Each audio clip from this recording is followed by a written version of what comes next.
আসসালামু আলাইকুম বন্ধুরা। আজকে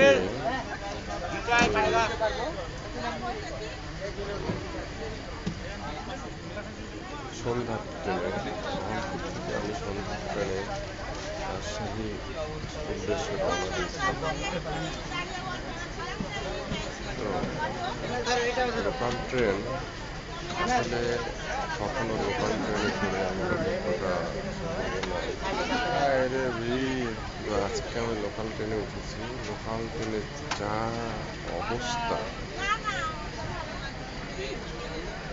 যা বলার মতো না। আপনারা দেখতে পাচ্ছেন লোকাল ট্রেনে কি অবস্থা, বসার জায়গা নাই, দাঁড়ানোর জায়গা নাই, আবার অনেক ঝামেলা। এই করতে করতে আমরায় এসে পৌঁছাইছি।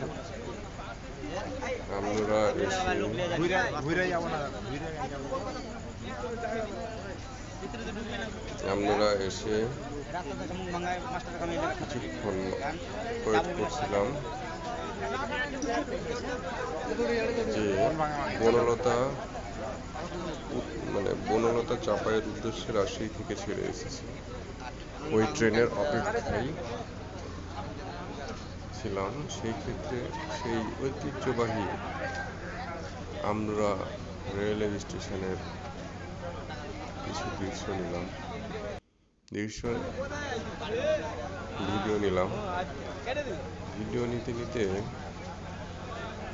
দেখলাম এক বড় ভাই বা এক ম্যান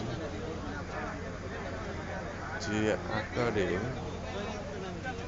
সিগারেট খাচ্ছিল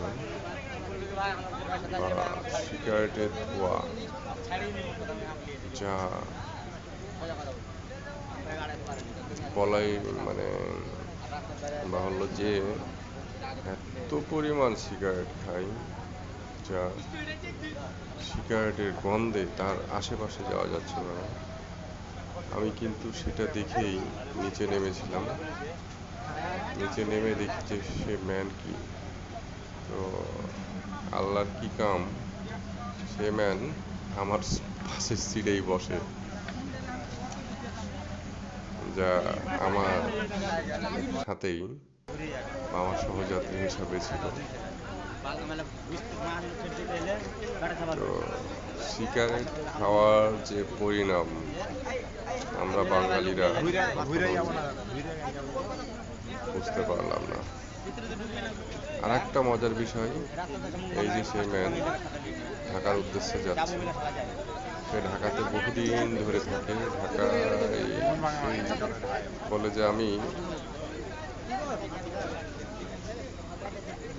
50 পয়সা সিগারেট খাইছি, এখন সে সিগারেট 8 টাকা। তো সে বলে আমি দিনে 1 প্যাকেটের নিচে আমার কখনো দিন যায়নি। তো আমার মনে হয় এরকম সিগারেট খোরদের কারণেই সিগারেটের উচ্চ মূল্য বা ঊর্ধ্বগতি বা উচ্চ মূল্য নির্ধারণ করেছে সরকার। তো সে এও বলল যে আগে 50 পয়সায় যে 1 প্যাকেটে দিন যাইতো, এখন সেম 1 প্যাকেটেই দিন যায় 8 টাকা। তো আমি তার ইনকাম রিলেটেড কিছু জানতে চাইলাম। জানতে চেয়ে দেখলাম যে তারাই খাবে, তার দৈনিক ইনকাম 800,000 টাকা করে। সে অ্যাজ এ রিক্সা চালক।